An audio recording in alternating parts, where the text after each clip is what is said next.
जय शिवराय मित्रांनो, आज आपण परत विदर्भ दौरा करून आपल्या शेतामध्ये आलेलो आहोत। सोयाबीनचा फेरफटका चालू होता। चांदण भरीपर्यंत पावसाने आजही सकाळपासून हजेरी लावली आहे। 4 जुलैचा पाऊस आमच्या घनसावंगीमध्ये सर्वशाम पडतोय। जालन्यातही अनेक ठिकाणी सलगधार दमदार झडीसारखा पाऊस हा चालू आहे।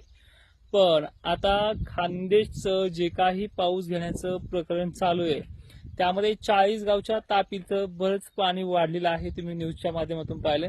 येत्या 36 तासाच्या आतमध्ये खानदेशमध्ये सर्व दूर पावसाची नोंद पूर्ण होईल। 36 तासही लागणार नाहीत। उद्याच्या 5 जुलैपर्यंत एकही गाव सुटणार नाही। 6 जुलैला मला मेसेज करायचा सगळ्यांनी। विषय आता बीडच्या काही भागातले मला फोन आलेत की तिथे दमदार पावसाला सुरुवात झाली आहे। महाराष्ट्राचा सर्वदूर पावसाचा भाग घेण्याची जी काही प्रणाली आहे 2-4 दिवसापूर्वी मी व्हिडिओ टाकला होता। परवाच्या दिवशीही जाताना मी तुम्हाला एक व्हिडिओ दिला होता। त्या पद्धतीने महाराष्ट्र व्यापणार आहे, काळजी करण्यासारखं काहीही नाहीये। जवळपास आज पाहिलं आपण मी विदर्भामध्ये अनेक गावांना भेट दिली आहे। जवळपास तालुक्याच्या ठिकाणीच गेलोय। पण असे काही गावखेडे आहेत तिथे वापसा नाही, पेरणीचं सुद्धा तिथे नियोजन बसत नाही अजून सुद्धा। तर ते भागांनी कमेंट देखील करायची, कारण की इतरांनाही माहित होईल माझ्या सांगण्यापेक्षा। ठीक आहे।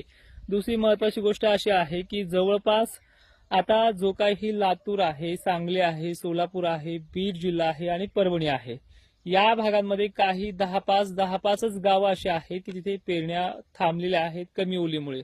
त्या देखील उद्याच्या 5 जुलैच्या पावसाचा जो काही शेड्यूल असणार आहे त्यानुसारच त्या पेरण्या पार पडतील। त्या उघाडीनंतर 7 जुलैच्या नंतर थोडी उघाड मिळणार आहे, ती सुद्धा थोड्याच प्रमाणात आहे। ढगाळलेलं वातावरण आणि वातावरणामध्ये हलके शितुडे बारीक सारीक पाऊस हा सुद्धा पिकांना बाधककारक ठरणार आहे। ज्यांच्या पेरण्या झाल्या पीक वर उगून आले चांगलं आहे, जसं की माझ्यासारखं तुम्ही पाहताय अशा पिकांना मोवा पडणार आहे ह्या वर्षी। कारण की 14 आणि 15 जुलैला सुद्धा एक मोठं लो प्रेशर बनणार आहे। त्याच्यामध्ये सुद्धा 5-6 दिवस असा झडीचाच पाऊस असणार आहे। संपूर्ण जुलै हा 4-4 दिवसाच्या 6-6 दिवसाच्या गॅप नंतर हे झडीचं सत्र चालू असणार आहे आणि विहिरीचा पाण्याचा प्रश्न जो आहे तो जुलै महिन्याच्या अखेरीस मिटण्याची शक्यता आहे।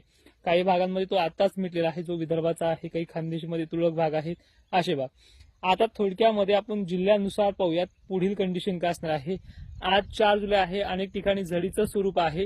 हेच झडीचं स्वरूप अनेक भागाने जोरदार पावसाचं स्वरूप होणार आहे। तो भाग म्हणजे कोकण किनारपट्टी, ठाणे, पालघर, नाशिक क्षेत्र, खानदेशमध्ये आणि विदर्भाच्या जवळपास एकंदरीत सर्व जिल्ह्यांमध्ये जोरदार सटकारे आणि मध्यम पाऊस हा चालू असणार आहे संततधार।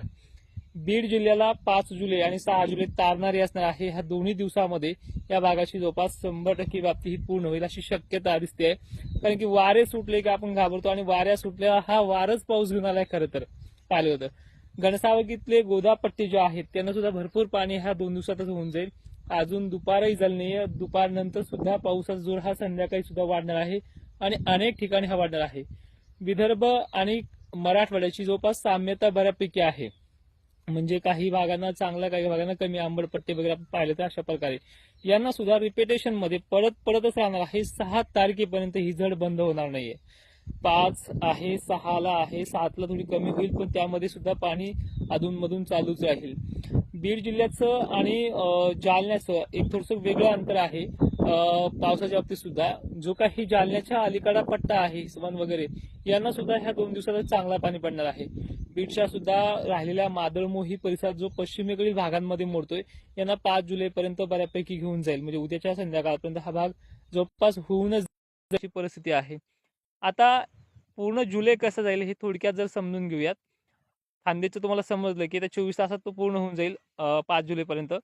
पण जे काही पश्चिम महाराष्ट्र आहे, पंढरपूर परिसर, अहिल्यानगर परिसर, नाशिक क्षेत्र, त्याचबरोबर काही तुळजापूर एरिया असतील, सांगली सोलापूर असतील, कोल्हापूरच्या बऱ्याच मोठा पाऊस चालू आहे, काही ठिकाणी कमी आहे। पण हे 2-3 दिवस पाण्याच्या बाबतीत चांगले आहेत।